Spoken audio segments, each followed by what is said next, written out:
Hello Psytech friends, psychological techniques Psytech Tamil மூலமாக hypnotism அறிவது எப்படி அப்படின்ற முதல் பாகத்தை தான் நம்ம இந்த வீடியோவில் பார்க்க போகிறோம்.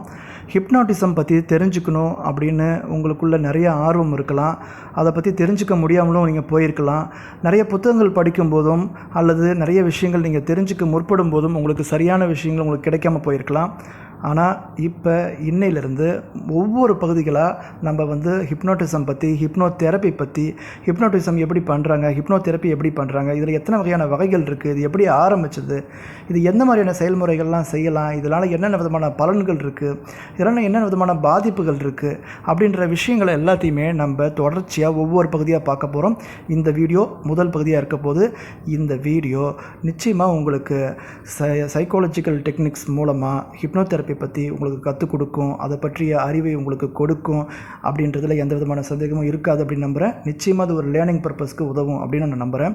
நான் ராஜ்குமார், உளவியல் சிகிச்சையாளர், சைக்காலஜிக்கல் டெக்னிக்ஸ் சைடெக் தமிழ் மூலமாக இந்த வீடியோ நான் உங்களுக்கு கொடுத்துட்ருக்கேன். சரி, வாங்க வீடியோக்குள்ளே போகலாம். ஹிப்னோட்டிசம் பற்றி தெரிஞ்சுக்க விரும்புகிற நீங்கள் இந்த முதல் பகுதியில் இந்த ஹிப்னோட்டிசம் எப்படி உருவாச்சு அப்படின்ற வரலாறை தெரிஞ்சுக்கிறது ரொம்ப ரொம்ப முக்கியம். ஸோ இந்த பகுதி ஹிப்னோட்டிசம் அண்ட் ஹிஸ்ட்ரி அப்படின்ற டைட்டில் தான் நம்ம சொல்ல போகிறோம். வாங்க ஃபஸ்ட் விஷயம் என்னென்னு பார்க்கலாம். அதாவது ஃப்ரான்ஸ் ஆர்டன் மெஸ்மர் அப்படின்னு சொல்லக்கூடிய இவர் 1734 1815 வருஷம் வரைக்கும் வாழ்ந்தவர். இவர் ஆஸ்திரேலியன் ஃபிசிஷியனாக இருந்தவர். இவர் தான் முதல்ல அனிமல்ஸ்க்கு பார்த்தீங்கன்னாக்கா அனிமல்ஸ் மேக்னட்டிசம் அப்படின்னு சொல்லக்கூடிய ஒரு தியரியை இவர் உருவாக்குறாரு. இங்கே தான் என்னன்னாக்கா அந்த மெஸ்மரிசம் அப்படின்ற ஒரு ப்ராசஸை இவர் கொண்டு வராரு. அடுத்ததாக பார்த்தீங்கன்னாக்கா 1784 வருஷத்தில் கிங்ஸ் லூயிஸ் அப்படின்னு சொல்லக்கூடியவர் 2 விதமான கமிஷன் ஆரம்பிக்கிறாரு. இந்த கமிஷன் என்ன சொல்லுது அப்படின்னாக்கா மெஸ்மரிசம் பற்றி இன்வெஸ்டிகேட் பண்ண சொல்லி இந்த கமிஷன் ஆரம்பிக்கிறாங்க. இதன் தொடர்ச்சியாக அப்படியே இந்த ஹிஸ்ட்ரி நகர்ந்துக்கிட்டே வருது. அடுத்ததாக 1971 1868 வருஷத்தில் வாழ்ந்த ஜான் எலிப்சன் அப்படின்னு சொல்லக்கூடிய ஒரு ப்ரொஃபஸர் ஆஃப் மெடிசின். இவர் லண்டன் யூனிவர்சிட்டியில் இருந்தார். இவர் அது மட்டும் இல்லாமல் president of royal medicine and surgical சொசைட்டியில் இவர் இருந்தவர். இவர் என்ன பண்ணுறாருனாக்கா மெஸ்மரிசமை ஒரு ட்ரீட்மெண்ட்டாக பயன்படுத்தலாம் அப்படின்னு அவர் கண்டுபிடிக்கிறாரு. எந்த ட்ரீட்மெண்ட்டுக்கு அப்படின்னாக்கா நர்வஸ் டிஸார்டர், அதாவது நரம்பியல் சார்ந்த நோய்களுக்கு இதை ஒரு ட்ரீட்மெண்ட்டாக யூஸ் பண்ணலாம் அப்படின்னு அவர் அறிமுகப்படுத்துகிறாரு. அதுக்கப்புறம் வந்த வருடங்களில் ஸ்காட்டிஷ் சர்ஜன் அவர் யாருன்னா என்ன பண்ணுறாங்கன்னா ஈஸ்ட் இந்தியா கம்பெனியில், அதுவும் முக்கியமாக அந்த பிரிட்டிஷ் இந்தியாவை ஆண்டுட்டு இருந்த சமயத்தில் கல்கட்டாவில் இவர் மெஸ்மரிசம் யூஸ் பண்ண ஆரம்பிக்கிறாரு. எதுக்கு யூஸ் பண்ணுறாருனாக்கா சர்ஜரி, பெரிய சர்ஜரி, ஒரு 100க்கும் மேற்பட்ட ஆப்ரேஷன் சர்ஜரிக்கு இந்த மெஸ்மரிசம் அவர் யூஸ் பண்ணி பார்க்குறாரு. இப்படி இந்த ஹிப்னோட்டிசம் கொஞ்சம் கொஞ்சமாக மூவ் ஆகி வருது. அதுக்கப்புறம் 1755 1843 வருடம் வரைக்கும் வாழ்ந்த சாமுவேல் ஹாஸ்மேன் அப்படின்னு சொல்லக்கூடிய என்ன பண்ணுறாருனாக்கா மெஸ்மரிசம் ஹோமியோபதியில் இவர் யூஸ் பண்ணுறாரு. மலர் மருத்துவம்னு சொல்கிறோம் இல்லையா, அந்த மலர் மருத்துவத்தில் யூஸ் பண்ணுறாரு. அதுக்கப்புறம் வரக்கூடிய வருடங்களில் 1795 86 வரைக்கும் சரிங்களா வாழ்ந்த ஜேம்ஸ் பேரிட் அப்படின்னு சொல்லக்கூடிய என்ன பண்ணாக்கா 1843 வருஷத்தில் இவர் தான் முதல்ல ஹிப்னாட்டிசம் அப்படின்னு இந்த வார்த்தையை கொண்டு வர்றாரு. இதுக்கு முன்னாடி வரைக்கும் பார்த்தீங்கன்னாக்கா இது மெஸ்மரிசம் அப்படின்னு தான் சொல்லப்பட்டுச்சு. ஏன்னா கண்டுபிடிச்சது யாருனாக்கா ஃப்ரான்ஸ் ஆண்டன் மெஸ்மர் அப்படின்னு சொல்லக்கூடியது தான் முதல்ல ஒரு ஆஸ்திரேலியன் ஃபிசிஷியன். இவர் தான் இதை முதல்ல அனிமல் மேக்னட்டிசம் அப்படின்னு சொல்லி ஒன்று உருவாக்குறாரு. அதனால் அந்த மெஸ்மர் அப்படின்ற வார்த்தை தான் மெஸ்மரிசம் தான் உருவாச்சு. ஸோ 1843 வருஷத்தில் தான் கிரேக்க வார்த்தை ஹிப்னோசிஸில் கிரேக்க வார்த்தையில் என்ன அர்த்தம்னா ஸ்லீப்புன்னு அர்த்தம், தூக்கன்னு அர்த்தம். அந்த வார்த்தையிலிருந்து தான் இவர் ஹிப்னோட்டிசம் அப்படின்னு சொல்லக்கூடிய ஒரு வார்த்தையை உருவாக்குறாரு 1843 வருஷம். அதுக்கப்புறம் 1856 1839 வருடம் வரைக்கும் பார்த்தீங்கன்னாக்கா சிக்மண்ட் ஃப்ராய்டு இவர் என்ன பண்ணுறாருனாக்கா ஹிஸ்டீரியா அப்படின்னு சொல்லக்கூடிய ஒரு நோய், அந்த காலத்தில் ஹிஸ்டீரியா அப்படின்ற பேஷண்ட்டுக்கு ஹிப்னோசிஸை கொடுக்க ஆரம்பிக்கிறார். அப்படியே இந்த ஹிப்னோட்டிசம் வளர்ந்து வருது. அதுக்கப்புறம் வந்த வருடங்களில்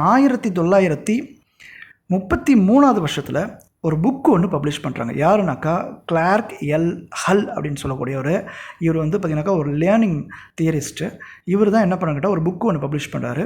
இந்த புக்கோட பேர் என்னன்னாக்கா hypnosis and suggestibility and experimental approach அப்படின்னு சொல்லக்கூடிய ஒரு புக்கை ஒன்று அவர் வந்து பப்ளிஷ் பண்ணுறாரு.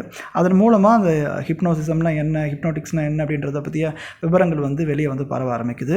அதுக்கப்புறம் வந்து மில்டன் ஹெச் எரிக்சன் அப்படின்னு சொல்லக்கூடிய ஒரு 20ஆம் நூற்றாண்டின் தொடக்கத்தில் இவர் என்ன பண்ணுறாருனாக்கா, இவர் யாருன்னா ஒரு அமெரிக்கன் சைக்கியாட்ரிஸ்ட் அண்ட் சைக்காலஜிஸ்ட், மனநல மருத்துவர் மற்றும் மனநல ஆலோசகராகவும் இவர் இருக்கார். இவர் தான் ஃபாதர் ஆஃப் மாடர்ன் ஹிப்னோசிஸ் அப்படின்னு அறியப்படுறார். இவர் தான் வந்து பார்த்திங்கனாக்கா நவீன அறிதுயலின், நவீன ஹிப்னோசிஸின் தந்தை என்று அழைக்கப்படுகிறார். இவர் தான் 20ஆம் நூற்றாண்டில் தான் வந்து இதை வந்து அறிமுகப்படுத்துகிறார். இவர் வந்து நமக்கு எல்லாரும் வந்து பயன்படுத்துகிற மாதிரி, இந்த ட்ரீட்மெண்ட்டுக்கு பயன்படுத்துகிற மாதிரி எளிய நிறைய விதமான டெக்னிக்ஸை, நிறைய விதமான மாடல்ஸை, மெத்தட்ஸை வந்து இவர் உருவாக்கி கொடுக்குறாரு. அதனாலேயே இதுவருடைய பேரே அதுக்கு வைக்கப்படுது. என்னன்னாக்கா எரிக்சனியன் ஹிப்னோசிஸ் அப்படின்னு சொல்லி அது வந்து பெயரிடப்பட்டு அது அழைக்கப்படுது. இது 20ஆம் நூற்றாண்டில். இதுக்கப்புறம் 1955 வருடத்தில் பிரிட்டிஷ் மெடிக்கல் அசோசியேஷன் ஹிப்னோசிஸை ஒரு தெரப்பி, அதாவது ஒரு சிகிச்சையாக வந்து என்னன்னாக்கா வந்து அங்கீகரிக்கிறாங்க.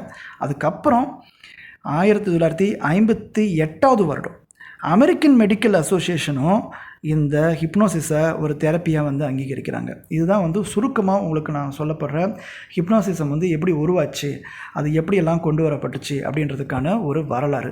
ஸோ முதல் பகுதியில் நான் உங்களுக்கு ஹிப்னோசிஸ் கற்றுக்கணும், ஹிப்னோசிஸ் பற்றி தெரிஞ்சுக்கணும், அறிதுயல்னு தமிழில் சொல்லுவோம், அதை பற்றி நீங்கள் தெரிஞ்சுக்கணும், இது எப்படி வந்து ஒரு சிகிச்சையாக பயன்படுத்தலாம், இதில் எத்தனை மெத்தட்ஸ் இருக்குது, இதில் இருக்கிற நன்மைகள் என்ன, தீமைகள் என்ன, என்ன வகைகள் என்ன, இது என்ன மாதிரியான விஷயங்களெல்லாம் செய்யப்படுது, முறைகள் என்ன அப்படின்றதெல்லாம் நம்ம அடுத்தடுத்து வரக்கூடிய பகுதியில் பார்க்க போகிறோம்.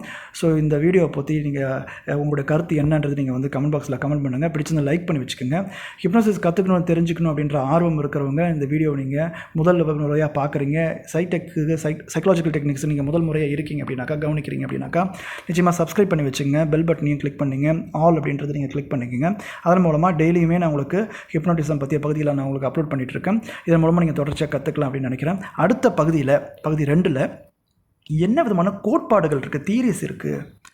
ஏன்னா ஹிப்னோசிஸ் பற்றி தெரிஞ்சுக்கணும்னா ஹிஸ்ட்ரி தெரிஞ்சுக்கணும், அதனுடைய கோட்பாடுகள் என்னென்னு தெரிஞ்சுக்கணும், அதன் தொடர்ச்சியாக தான் வகைகள், அதனுடைய செயல்முறைகள், அது எப்படியெல்லாம் அப்ளை பண்ணலாம் அப்படின்ற விஷயங்களும் நம்ம அடுத்தடுத்து பார்க்க போகிறோம். ஸோ சப்ஸ்கிரைப் பண்ணிங்க.